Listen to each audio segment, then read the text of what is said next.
Mas Yo, Mas TSP apa kabar? alhamdulillah sehat. Gimana kayaknya makin cerah nih. Cerah. Iya. Kalau sama Mas TSP selalu cerah.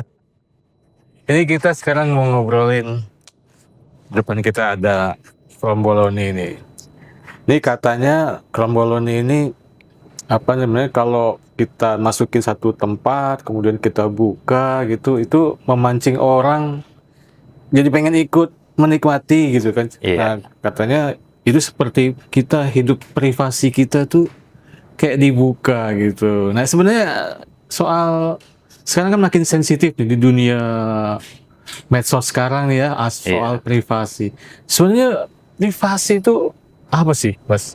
Sebenarnya begini, saya senang sekali ketika episode ini kita mengangkat topik the beauty of privacy. Privacy itu kan sebetulnya soal apa dan siapa. Apa Dan siapa. dan siapa? Oke.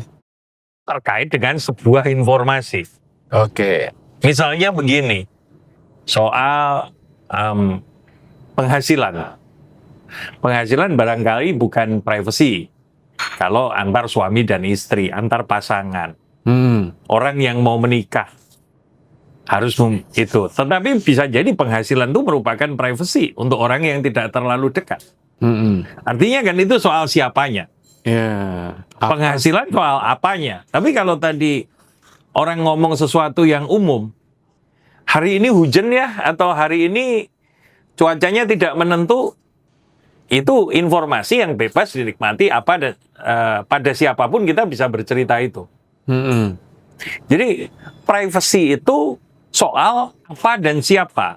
Karena privacy itu berkaitan dengan persepsi. Berkaitan dengan persepsi. Misalnya saya begini, kalau saya bilang, Mas TSP misalnya sedang ibadah puasa gitu. Lalu kemudian Mas TSP ngomong pada saya, wah Mas Rio saya sedang puasa sehingga saya nggak bisa ikutan makan kromboloni. Barangkali itu merupakan Mas TSP tidak nyaman membagi kepada saya. Nanti disangkanya flexing, puasa di diomong-omongin gitu ya. Tapi kalau kepada istri Mas TSP, keluarga, ya nyaman-nyaman saja. Karena Mas TSP yakin mereka tidak akan secara persepsional menghakimi itu gitu. Ya. Menghakimi tindakan itu gitu. Jadi kan privasi itu sebetulnya informasi yang dibagikan secara terbatas. Nah kan kemudian orang lalu mengejar terbatasnya ini siapa? Ya. Ya kan? Terbatasnya tergantung apa dan siapa. Balik lagi.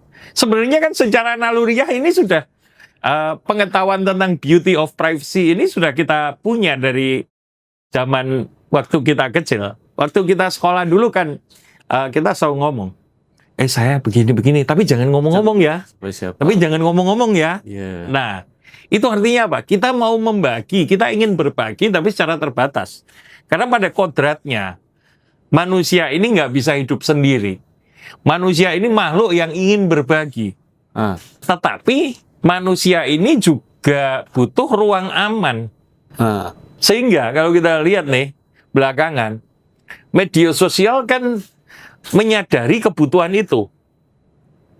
Menyadari kebutuhan ruang aman. Sehingga kan sekarang ada setting tuh di banyak media sosial untuk membatasi siapa yang boleh melihat postingan kita, siapa yang kemudian tidak bisa melihat postingan kita, yang bisa melihat postingan kita, dan lain sebagainya. Atau bahkan kita mulai di perkembangan media, kita mulai bisa berbagi secara terbatas kan. Misalnya kayak saya lulus gitu, tapi nomor ijazahnya dibuat blur gitu. Iya. Itu kan sebenarnya the beauty of privacy. Iya. Jadi beauty-nya itu apa sih Mas kalau gitu?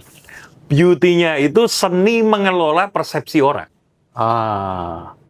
Kan misalnya begini. Bukan seni kita mengelola informasi apa dan kepada siapa nih kita bagi. Apa dan kepada siapa, itu kan sangat mempengaruhi persepsi.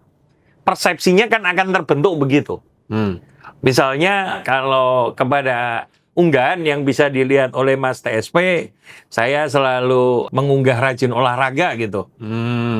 Kan berarti Mas TSP tahu, persepsi Mas TSP adalah saya ini hobi olahraga, pola hidup sehat dan lain-lain. Tapi barangkali kepada kawan yang lain, saya mengunggah misalnya aktivitas tentang mancing gitu.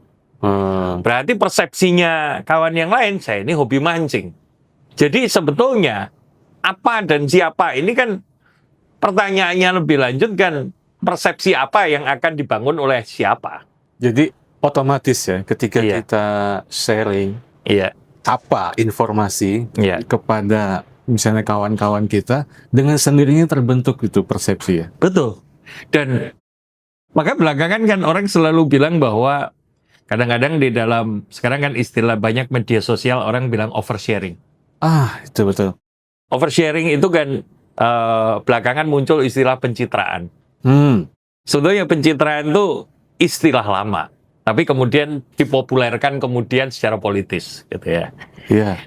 Pencitraan itu kan sebetulnya upaya membangun persepsi. Persepsi ini kan bisa persepsi publik, bisa persepsi antar individual kan. Oh ya.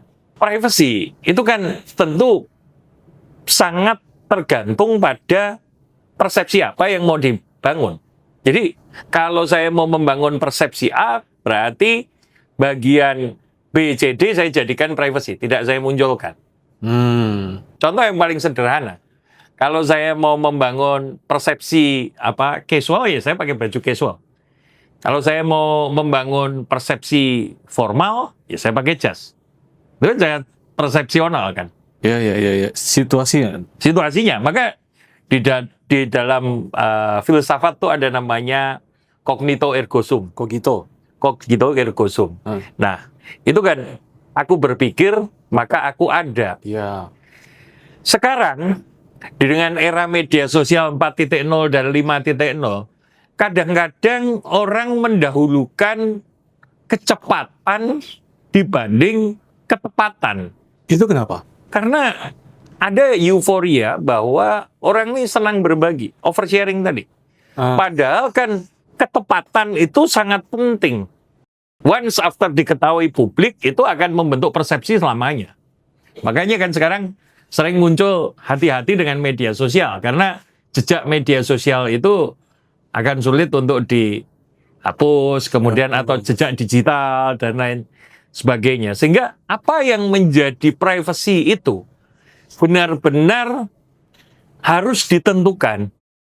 Apa itu tentang apa yang mau dibagi. Siapa itu juga bukan saja kepada siapanya, tapi kualitas hubungan ini akan berubah nggak nih? Jangan-jangan yang sering kali terjadi, saya dan Mas TSP sudah berbagi banyak hal, ternyata di kemudian hari kualitas hubungan kita berubah. Ya. Tapi sebelum ke situ, Mas, saya jadi berpikir, di era sekarang ini apakah semua memang harus kita share? Terus batasan oversharing itu apa sih? Batasan oversharing itu sebetulnya kalau informasi itu kemudian menjadi merugikan kita. Yang mestinya itu tidak di-share gitu ya? Mestinya tidak di-share, atau yang mestinya kalau orang lain tahu justru malah merugikan kita gitu. Backfire gitu. Backfire. Maksudnya kita pengen bikin persepsi sesuatu atau pengen dipuji atau pengen apa gitu, Iya. malah nanti ngebakar kita gitu kan. Iya betul, akhirnya malah merugikan. Kayak misalnya, ya betul mungkin ada orang yang bekerja keras gitu ya. Sering kali itu saya lihat di media sosial ada orang bekerja keras, kemudian dari pagi sampai malam, kemudian dia bikin rekaman lah di mobilnya, tetapi mobilnya itu terlihat mobil mewah atau jam tangan mewah atau apa, sehingga itu kan merugikan. Kenapa? Karena tidak dipikirkan apa yang kemungkinan akan dipikirkan orang lain. Itu menjadi pentingnya bahwa ketepatan itu harus mengiringi kecepatan. Maka muncul istilah jarimu harimaumu. Berarti nggak semua dong harus kita sharing. Betul. Tidak semua harus kita sharing. Manusia tetap membutuhkan sisi-sisi sebetulnya begini, bukan tidak semua harus kita sharing, tetapi kita harus tepat berbagi teman sharing dengan topik yang tepat. Jadi apa siapanya kita pilih dari awal. Betul. Hmm. Kalau sama Mas TSP, saya ngomong bahwa saya kalau nonton bola itu nggak bisa berhenti, seneng banget. Barangkali cocok, karena Mas TSP juga hobi bola. Ya. Tapi barangkali kalau saya di tempat kerja, saya membagikan itu bukan tempat yang tepat. Baik terkait apa, atau terkait siapanya. Ya, ya, ya. Tapi Mas, kadang-kadang gini, kita seringkali disibukkan dengan orang mempersepsikan kita. Artinya sibuk dengan omongan orang, padahal mungkin kan kita pengennya ke sana, tapi orang ke sini aja kita malah mikirkan omongan orang tuh gimana sih? Ya, sebenarnya kan manusia ini dua sisi ya. Nah, Di satu sisi butuh teman berbagi, butuh pengakuan, butuh validasi. Ya, manusia itu butuh validasi. Setiap semua orang. itu natural ya. Natural. Tetapi manusia juga butuh ruang aman. Dan secara basic, manusia itu ada kecenderungan, seperti kita ngobrol di episode podcast sebelumnya, manusia itu ada kecenderungan menjadi serigala untuk manusia lainnya. Homo homini lupus. Ya. Sehingga the beauty of privacy itu sebenarnya adalah ketika kita berbagi pada orang yang tepat dengan topik yang tepat. Berbagi pada orang yang tepat Dengan topik yang tepat. itu the beauty of privacy. Nah, ini Privacy itu kan nggak mungkin sendirian. hmm, Privacy itu kan misal terkait gaji. Privacy itu terkait gaji. Misalnya ya itu privacy saya dan privacy yang memberi gaji. Kita ngobrol tentang bola semalam lah. Tentang serunya nonton bareng. Yaitu privacy saya dan Mas TSP. Bukan privacy Mas TSP aja, bukan privacy saya. Jadi privacy itu selalu melibatkan lebih dari satu orang. Itulah yang dinamakan privacy. Baik penyampaiannya itu bisa secara langsung atau melalui media sosial. ya, jadi gini Mas, jadi kalau saya tangkap, oke kita balik ke awal, apa informasi yang mau kita sharing, kepada siapa gitu kan, Iya, dan sebaiknya kita pilah dan kemudian kita berpikir dulu, iya. supaya tidak oversharing gitu kan, karena Iya. nanti bisa backfire. Nah, sekarang ini dengan kondisi ada medsos gitu, ada fitur, sebaiknya fitur itu kita pakai berarti ya, fitur untuk misalnya kalau mau jadi friend kita seleksi dulu gitu. Betul. Karena segala sesuatu itu pasti ada karena alasannya. Ada alasannya kan.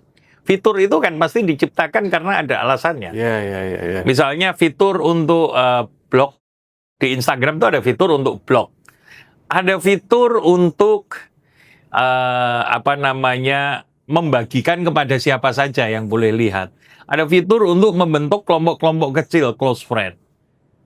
Ada fitur untuk meng-approve atau tidak meng-approve orang yang mau masuk kepada friend list kita. Itu hak ya. Itu hak. Tapi kadang ada yang bilang, oh terlalu privasi banget sih loh gitu kan. Misalnya, oh semua kayaknya mesti Dibagi dulu. Iya. Gini, persepsi privacy antar orang itu berbeda-beda. Tergantung kondisi, culture, budaya, situasi, dan lain sebagainya. Jadi, yang disebut privacy antar setiap individu itu beda-beda. Sehingga kita tidak bisa memaksakan untuk orang lain membagikan privasinya kepada kita. Privacy itulah adalah tembok amannya orang lain, ruang amannya orang lain. Yang ketika dibuka kepada kita artinya kita aman. Kita adalah subjek yang tepat untuk pembicaraan topik tertentu. Tapi kita juga tidak bisa mengharapkan mengetahui semuanya tentang orang tersebut. Mirip kayak orang lagi makan kromboloni ya. Kita berpikir, mungkin dia gigitnya yang paling enak ya, tapi belum tentu ya. Bisa jadi yang kena yang paling tawar. Makanya kan sekarang ini kalau bahasa Gen Z itu ada namanya pasangan yang needy. Apa tuh?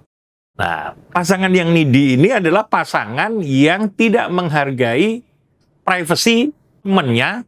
Teman yang needy, pasangan yang needy, itu adalah mereka yang tidak menghargai privasi orang lain. Lagi di mana, sama siapa, makan apa aja, entar pulang jam berapa. Kepo maksudnya? Pengen tahu semuanya gitu? Kepo, ya. Needy itu lebih serem daripada kepo. Oh ya? Iya, kalau bahasa Gen Z kan sekarang lalu ada spam message, spam call. Itu needy. Jadi ketika needy datang, itu ruang aman orang lain mulai terancam. Dan percayalah, menjadi needy itu adalah satu jalan menuju bubarnya sebuah hubungan. Mau hubungan teman, mau hubungan pacaran. Kenapa? Karena ruang aman orang lain, privasi orang lain merasa terdesak. Kalau misalnya orang mau berbagi, biarkanlah dia mau berbagi dengan kadarnya. Kalau dia hanya ingin berbagi, oh ya, saya malam ini kebetulan ada diskusi sama teman, atau mau nonton bola sama teman, ya udah, berarti privasi yang dibagikan, informasi yang dibagikan sebatas itu. Tapi Mas gini, ini kan lagi rame nih suami istri gitu ya.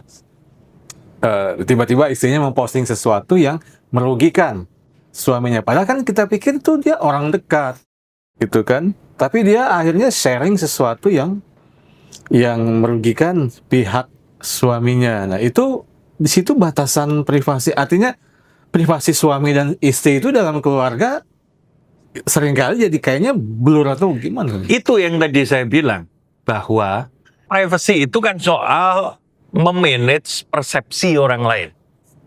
Ada privacy, ada persepsi. Sehingga jangan sampai nih karena kecepatan mengabaikan ketepatan. Atau urusan dapur dipublish ke Ya, atau urusan yang belum tentu menarik juga gitu untuk orang lain. Tidak ada untungnya buat yang membagi, banyak ruginya untuk yang apa namanya. Jadi kadang-kadang mengenai kecepatan dan ketepatan tuh perlu dipikir. Jadi betul ya, cogito ergo sum itu. Cogito ergo sum itu artinya penting karena begini loh, menjadi tanpa terasa kadang-kadang kita ini suka menjadi needy gitu. Misalnya begini, di Indonesia itu orang paling suka nonton acara infotainment. Iya. Infotainment tuh kan apa namanya sering kali mengulas apa yang sebetulnya private. Manusia mulai suka kan. Kalau kita bahas antara berita dengan infotainment, barangkali ratingnya lebih tinggi infotainment. Iya, iya. Nah, makanya karena kita nih pengen tahu nih, kelanjutannya si ini berantem sama si ini gimana sih? Usaha apa enggak? Gitu. Terus kemudian kelanjutannya si ini bagaimana sih? Nah, tapi tanpa terasa sebetulnya gunanya buat kita juga apa? Iya. Jadi itu kayak tadi ya, kayak saya di awal kayak toples kue gitu ya. Ketika dia terbuka gitu ya, kemudian banyak angin masuk, malah jadi nggak enak, artinya malah jadi tidak bisa dinikmati gitu. Artinya itu di dalam diri kita tuh ada yang memang harusnya cuma dinikmati oleh kita dan siapa yang memang kita percayai gitu ya. Mas TSP ngebayangin toples, kerupuk gitu, lapar ya Mas ya, udah mau buka puasa ya? Bentar lagi buka puasa nih. Nah, jadi balik lagi soal kaleng dan kerupuk tadi. Jadi kan sebetulnya privacy itu kan apa namanya sebuah informasi. Kalau ditanya apa yang disebut privacy? Privacy itu informasi tentang kejadian, fakta, peristiwa yang dialami oleh seseorang. Ya. Itulah yang disebut privacy yang dibagikan secara terbatas. Yang sering menjadi persoalan kan terbatasnya ini. Terbatasnya ini kan kadang-kadang mengenai persoalan apa yang dibagikan dan terbatasnya ini. Ya boleh-boleh saja orang mau apa namanya promosi naik gaji. Tapi kalau foto slip gajinya difoto kemudian diunggah, ya kemudian itu kan tidak bijaksana. Betul. Ya kan? Jadi kalau kita bicara lebih lanjut atau misalnya konten. Jadi gini, ada hal-hal yang kita juga harus memperhatikan persepsi secara global, persepsi secara umum ya. Bukan cuman persepsi peer. Jadi dalam persoalan privasi ini kan ada peer group, ada umum. Close friend kalau Ada close friend, ada umum, gitu ya. Jadi kalau orang lagi misalnya kondisi pesta gitu, kemudian dengan pesta atau di pantai dengan busana pantai, kita juga harus memikirkan apakah itu layak untuk dibagi. karena semua akan ada konsekuensinya ya. Karena semua akan ada konsekuensinya. Dan di dalam situasi global kita apakah Bijak. mewajarkan itu untuk dibagi gitu, dibagikan gitu. Sehingga kan orang tuh tetap punya kebutuhan untuk mendapatkan validasi, siapapun itu. Siapapun orangnya pasti punya kecenderungan untuk kepingin berbagi, kepingin diakui. Itu godaan manusiawi. Itu godaan manusiawi. Cuman kan kita harus ngerem nih. Ya. Ngeremnya adalah persepsi orang apa ya. Itu yang harus dipikirkan Itu kan. tidak bisa kita kendalikan kan? Tidak bisa kita kendalikan. Yang justru kadang-kadang ini bisa berakibat berdampak buruk Ya. untuk orang lain. Misalnya di satu sisi tadi, orang memamerkan kemewahan. Tapi di satu sisi orang akan membuat mereka yang tidak bisa beli buku dan pensil menjadi lebih insecure lagi gitu. Iya, iya. Jadi memang tadi ya, apa, siapa, dan ketika kita mau berbagi tentang apa, itu pikirin dulu ya. Iya, karena apa dan siapa, itulah yang kemudian bisa menimbulkan chaos. Apalagi kalau seorang tokoh publik. Apalagi kalau seorang tokoh publik, apa dan siapa itu akan menimbulkan chaos. Sekarang semua orang punya media sosial. Semua kementerian memiliki media sosial untuk menyampaikan beritanya. Jadi seorang admin media sosial sebuah institusi itu orang yang harusnya paling bijaksana ya. Iya, terlepas siapapun orangnya, tetapi konten itu menjadi sangat penting sekali karena itu mempengaruhi persepsi dan tindakan orang lain. Orang lain bisa merasa senang, orang lain bisa merasa sedih. Jadi the beauty of privacy itu ada hal yang tidak harus dibagi kepada semua orang. Oke, jadi kalaupun mau berbagi harus bertanggung jawab. Betul, dan direnungkan dulu kepada siapanya. Kan Ya. suatu ketika saya pernah merenung, topik ini tuh muncul dari perenungan saya atas budaya pop. Apa yang terjadi? Di dalam budaya pop itu kan sekarang pedal itu menjadi pop culture. Kayaknya seneng banget pedal. Nah, makanya saya melihat ada persoalan, kemudian di topik-topik kita yang lalu kan kita menganggap soalan mabar, persoalan reklam, Ya. dan lain sebagainya. Ketika saya merenung, tapi kan sekarang ada pedal yang pakai simulator. Oh. Orang bikin pedal dengan privasinya sendiri. Pedal sama mendengarkan lagu di earphone-nya. Pedal pakai simulator, dia juga pingin punya privasi. Kayak orang lagi di treadmill dong ya. Iya. Kadang-kadang bikin lari bareng, kadang-kadang dia juga kepingin treadmill sendirian Sendiri ya. di gym. Makanya kan ada orang yang padel itu karena pingin nunjukin bajunya bagus, kaos kakinya bagus, topinya bagus, difoto, dimasukin Instagram. Tapi ada orang yang pingin pedal pakai simulator, dia nggak pingin difoto. Pedal karena pingin pedal. Ada juga yang dia pakai simulator tapi di fotonya lagi sama simulator. Artinya kan itu ada beberapa persepsi yang memang kepingin dibentuk kan. Iya. Jadi privacy itu adalah seni atau cara untuk mengelola persepsi orang lain.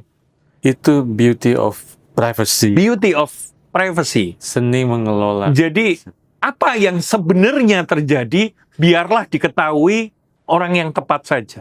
Jadi seperti nanti nih kalau pas buka puasa nih kita nikmati, biarlah kita yang nikmati. Biarlah saya yang tahu Nikmati. yang sedang saya gigit ini manisnya kromboloni atau sisi hambarnya kromboloni? Di situ ya. Di situ. Jadi kita memang harus pandai-pandai ya memilah apa yang mau kita share Betul, karena kepada siapa. budaya pop sekarang kadang-kadang mengutamakan kecepatan, bukan mengutamakan ketepatan. Pengennya cepat, tapi belum tentu tepat. Belum tentu tepat, belum tentu dalam. Dan kayaknya orang dalam berkomentar pun seperti itu. Benar.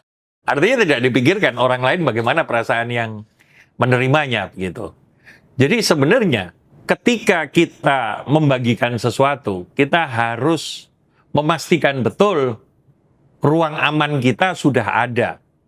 Artinya apanya ini aman untuk dibagi, kepada siapa itu juga akan aman. Hanya yang kemudian seringkali menjadi persoalan adalah siapa ini kan atau apa ini kan kemudian secara kontekstual berubah. Misalnya dulu waktu SMA dia karena anak nakal nyontek. Ya biasalah di Indonesia fenomena nyontek bareng gitu ya. Itu fenomena yang ya kebandelan yang lumrah. Suatu ketika yang bersangkutan jadi juara olimpiade gitu. Temennya kemudian bilang, nah ini dari dulu pernah nyontek bareng saya. Iya. Jadi saya pernah nonton film drakor. Namanya, judulnya Startup. Di film itu ada satu tokoh digambarkan. Dia dulu itu pernah nyontek. Karena dia pernah nyontek, suatu ketika dia membuat satu prestasi. Tapi itu kemudian fakta bahwa dia pernah nyontek itu ketika terungkap merugikan. Membuat apa yang dia telah bangun itu kemudian menjadi runtuh. Karena konteksnya berubah. Untuk anak SMA biasa, menyontek itu kenakalan remaja yang harus dibina seperti biasa. Tetapi pada konteks atau foto. Ya, di luar negeri itu atau banyak foto-foto orang zaman dulu. Artis, ya.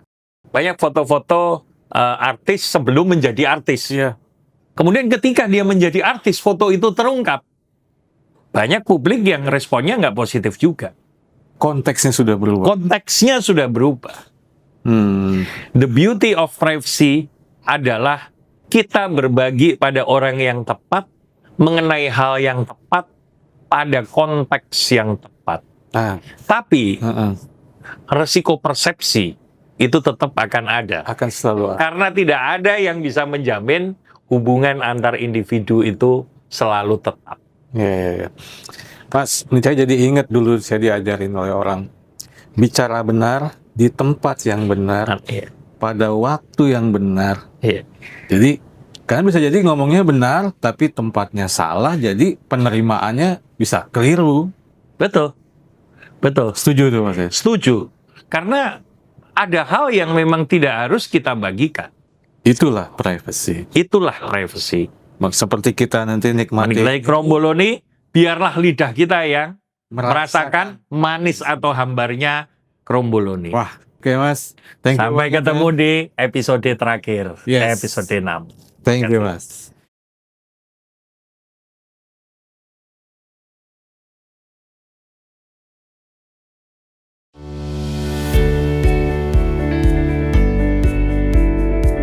Selama 40 tahun, majalah SWA menjadi saksi perjalanan bisnis di Indonesia. SWA hadir menyaksikan lahirnya para pengusaha baru, perjuangan para pemimpin perusahaan, hingga perjalanan para profesional terbaik. Setiap kisah sukses yang SWA sajikan adalah refleksi dan inspirasi untuk pertumbuhan bisnis yang lebih kokoh, inovatif, dan berkelanjutan. Majalah SWA terbit perdana pada 10 April tahun 1985, yang merupakan hasil kerjasama antara Yayasan Sembada Swakarya dengan PT Graffiti Pers. Majalah SWA awalnya bernama SWA Sembada, bertujuan mendukung kemandirian nasional dengan mendukung tumbuhnya perusahaan-perusahaan di dalam negeri. Pada tahun 1995, SWA mendirikan SPOT, anak usaha yang menyediakan jasa layanan komunikasi corporate. Layanan yang disediakan antara lain membantu penerbitan corporate in-house journal, anniversary books, corporate brochure, annual reports, dan corporate peripherals. Pada tahun 2000, Spot merambah bisnis pelatihan Ingria dan penerbitan buku, yang merupakan cikal bakal dari SWA Publishing. Pada tahun 1998, SWA mendirikan SWA Network. SWA Network adalah anak usaha yang menyediakan layanan corporate event, dan belakangan fokus menyelenggarakan event-event majalah SWA. Pada tahun 2001, SWA mendirikan Business Digest, yang merupakan unit bisnis yang bergerak di bidang survei bisnis. Business Digest melakukan berbagai survei untuk memenuhi kebutuhan dunia bisnis, juga membantu mereka menghasilkan solusi bisnis terbaik.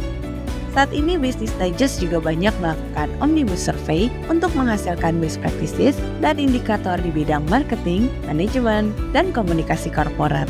Di tahun 2003, Swasembada melakukan rebranding dengan mengganti logo dan menghilangkan kata sembada pada namanya, serta menambahkan tagline "Di mana bisnis bergerak" yang mencerminkan positioning sebagai media yang hadir bersama denyut dan aktivitas bisnis di Indonesia.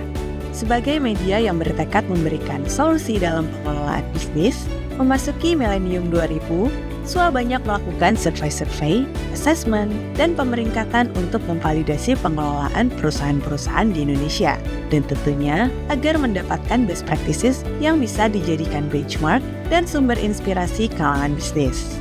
Beberapa topik survei dan asesmen tahunan yang diselenggarakan oleh SWA dan telah berlangsung lebih dari 10 tahun adalah Indonesia Most Trusted Company, bekerjasama dengan Indonesia Institute for Corporate Governance, Indonesia Best Print Award, bekerjasama dengan Mars Digital, Indonesia HR Excellence, bekerjasama dengan LMFEB UI, SWA 100, bekerjasama dengan Sun Value Management, Indonesia Original Brand, dan Indonesia Green Sustainable Company. Selain diangkat sebagai sajian utama, hasil riset dan asesmen tersebut juga diangkat ke dalam conference and awarding, yang tentunya dikelola unit bisnis SWA, yaitu SWA Network. Pada tahun 2004, SWA menerbitkan majalah yang fokus membahas marketing dan komunikasi, yaitu majalah Mix Markom. Dalam perjalanannya, Mix Markom menyelenggarakan berbagai rekognisi dan anugerah untuk mensupport para profesional komunikasi dan marketing Indonesia, yang bertujuan untuk menciptakan program-program bermutu yang tentunya bisa dijadikan sebagai best practices di Indonesia, seperti Public Relation of the Year, Brand Communication Excellence, Markom and Corkom Dream Team, Product of the Year, dan Corporate Sustainability Initiative. Pada tahun 2005, SWA mengembangkan portal berita bisnis swa.co.id dan juga meluncurkan portal berita mix.co.id di tahun 2011 sebagai channel extension majalah Mix Markom. Seiring dengan perkembangan media sosial, kanal majalah SWA dan majalah Mix Markom pun diperluas dengan menghadirkan @SWA-Media Inc. dan @majalah_Mix Markom di platform Instagram, Facebook, YouTube, TikTok, dan LinkedIn. Pada tahun 2006, SWA melahirkan divisi penerbitan buku SWA Publishing yang mencetak buku-buku bermutu di bidang bisnis. Buku terbitan perdananya adalah Best CEO. Pada tahun 2010, pengelolaan SWA tidak lagi di bawah Yayasan Sembada Swakarya, tetapi di bawah PT SWA Media Business. Pada tahun 2024, SWA meluncurkan podcast Biskom yang bekerja sama dengan LSPR Institute of Communication and Business serta podcast dari redaksi SWA. Podcast tersebut juga merupakan kanal ekstensi dari konten-konten di majalah maupun portal swa.co.id dan mix.co.id. Di tengah tantangan perkembangan teknologi digital yang mendisrupsi industri media, atas perkenan Tuhan Yang Maha Kuasa, SWA Media Group masih bisa hadir mendukung dunia bisnis Indonesia. Terima kasih yang tulus kami ucapkan kepada para partner yang telah berkenan mendukung kami hingga saat ini. Di tengah tantangan disrupsi digital, dukungan para partner menjadi sangat berarti bagi kami. Semoga kita bisa berjuang bersama menghadapi tantangan perubahan zaman di masa mendatang. Kami yakin kebersamaan dan semangat kolaborasi adalah kunci untuk menciptakan jejak perubahan yang lebih besar dan bermakna. Dengan tangan yang saling menggenggam, kita tidak hanya membangun hari ini, tetapi juga menapaki masa depan yang lebih gemilang serta penuh makna bagi dunia usaha dan masyarakat luas.